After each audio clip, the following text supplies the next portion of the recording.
I want to take a moment to talk about the LAX shooting today. Now, I don't want to sit here and start talking about what I think the motivation was or anything like that. Now, I will probably hint on it in a little bit, but, I'm not here to analyze the legalities of the case or, who did what or why they did it or anything like that. Right now, I want to discuss it from the point of view of saying, what can we take from today's shooting? Are there any lessons here to be learned? Is there anything that we should take personally from this? I actually think there's several lessons here to learn today. One of which will stem from a question that someone asked me today of, do you think the anti-gunners are going to use this against us? Do you think they're going to use it to push gun laws? And I'm going to save that for my last topic, my last lesson, because there's a couple other things I want to talk about first. Recently, Ronald Noble, the Secretary General of Interpol, came out and said that it is his educated opinion that after some of the recent events in the world, that there's really only two ways to make citizens safe. That is to take every public place and lock it down. Initiate protocols that would make it like the White House. No one goes in or out with severe screenings. Now, that's not really possible. So you really are only left with his second option, which is allow law-abiding citizens to carry arms to protect themselves. Now, as you can see, that didn't set very well with the anti-gun crowd, and you can understand why it didn't set very well with them, because what we've been saying all along as pro-gun people, that the best defense is being able to defend yourself. And that leads me to the first thing I think we can learn from today. Even in places like airports where there's lots of security, that's one of the first things we have to do to get into an airport is go through a very rigorous security screening. We have to be x-rayed and patted down and blah, blah, blah before we can even get through that point. This guy was able, one determined person was able to get to that point and then go past it because he brought out a firearm and started attacking people. He actually shot and killed one person. Now, and let's keep ourselves sane here. It's a tragedy that one innocent person lost their life, but it's one person. So let's not lose our shit kind of like the media did today and start acting like this is the end of the world. Let's keep it in perspective. One innocent person lost their life. How many people in Chicago lost their life this weekend? So the lesson, like I say, is that even in an airport where you think you're really safe, there's lots of security, you are not always safe there. Your best defense, even in an airport, is to be able to take care of yourself because you never know where something might happen. Things happening like that are so rare, so infinitesimally small chances that it'll ever happen to you. But if it did, you want to be able to protect yourself. We can't go around fearing that things so remotely possible will happen, but we might want to be prepared for them in case they are. And this false sense of security that you're given by, oh, there's security here and there's cops that work here, I'm safe. It's not true.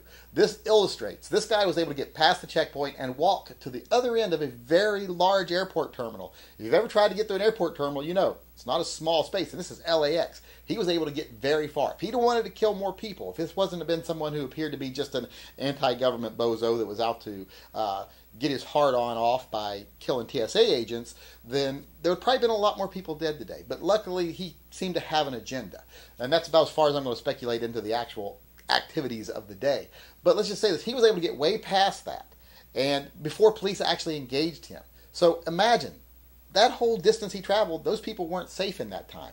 That sense of security they have because of security and that there's cops around, it's false. That just shows you there you cannot count on this magical being, police officer with a gun and a badge to suddenly appear between you and a bullet when things go bad. You can't count on that even in an area where you would think you could because security is 1,000 times more strict than it is out on the street. And if you can't count on it there, where can you count on it at? So that's lesson one we can take for today. You can't have that false sense of security. You can't always think that there's someone else that's going to protect me because it's not true. Now, lesson number two is kind of a snarky little lesson, and it's a sad one, and it's that a lot of people are really idiots. One of the things I noticed in the videos where people were running into bathrooms and huddling together in bathrooms when this guy attacked.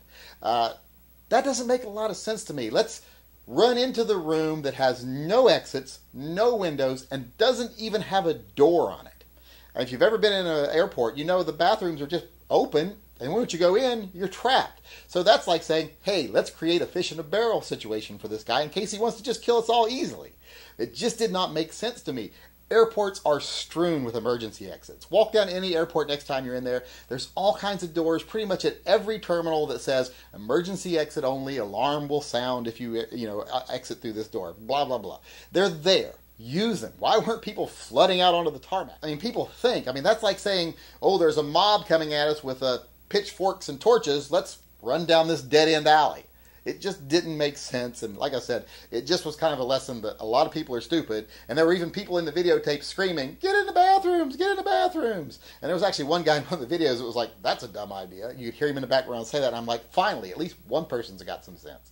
Lesson number 3 is a cute little lesson, and that's the second TSA agent that got shot. He was kind of walking around saying, "Hey, I've been shot worse. This is not life-threatening, blah, blah, blah." So, one lesson we can learn today, lesson number 3, is that some TSA agents are badasses.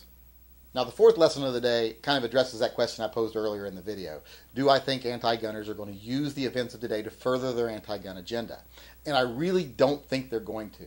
Now, I'm not talking to people like Feinstein who start screaming hysterics every time a mouse farts. I'm talking the real thinkers behind the anti-gun movement. I don't think that they're going to use this in any way to try to further their agenda for one big reason.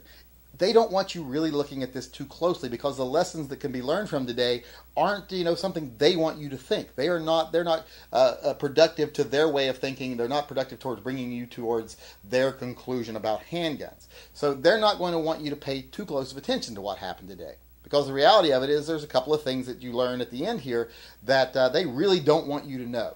It's like today on CNN, they had one of the ex-security chiefs for the Cairo airport, and he said, this might be due to America, but this has happened at every major airport in the world, around the world, that people come in and attack the airport and not just the planes. He's like, so this is something that happens. And, you might think in America, wow, this is such a rare event that it's never happened before. That's only true here. It's not true in the rest of the world. And the anti-gunners don't want you knowing. They don't want you start to think. They don't want you getting into the mindset of thinking, there is no such thing as a safe zone. There's not some magical area where I'm so well protected that nothing bad can go wrong. They don't want you thinking that. They want you to believe that gun-free zones somehow make you safe. And if you start examining that, hey, if this could happen in an airport, like I was talking about in lesson 1, then I can't really count on other people to make me safe. But the biggest lesson is, at the end, this guy wasn't ended at his own bullet. He didn't get his agenda out and then end himself. He was stopped by a good guy with a gun. He was finally stopped after he walked to the whole length of that airport by a cop that confronted him and shot him with a gun. So that's kind of a real-life illustration of the ideology that the best way to stop a bad guy with a gun is a good guy with a gun. Be that good guy a police officer, a law-abiding armed citizen, whatever. The best way to stop the bad guy is a good guy that can meet them with equal or greater force. And that's what happened today. They don't want you to pay much attention to that, because they don't want you getting into that mindset of, hey, maybe being able to protect myself is the best way to stop a bad guy from hurting me. They don't want you thinking like that, because it doesn't suit their agenda. So in the end, nope, I don't think that they're going to use this to push the anti-gun agenda, and I do think there are things we can learn from that today. But none of the things we learned suits the anti-gunners.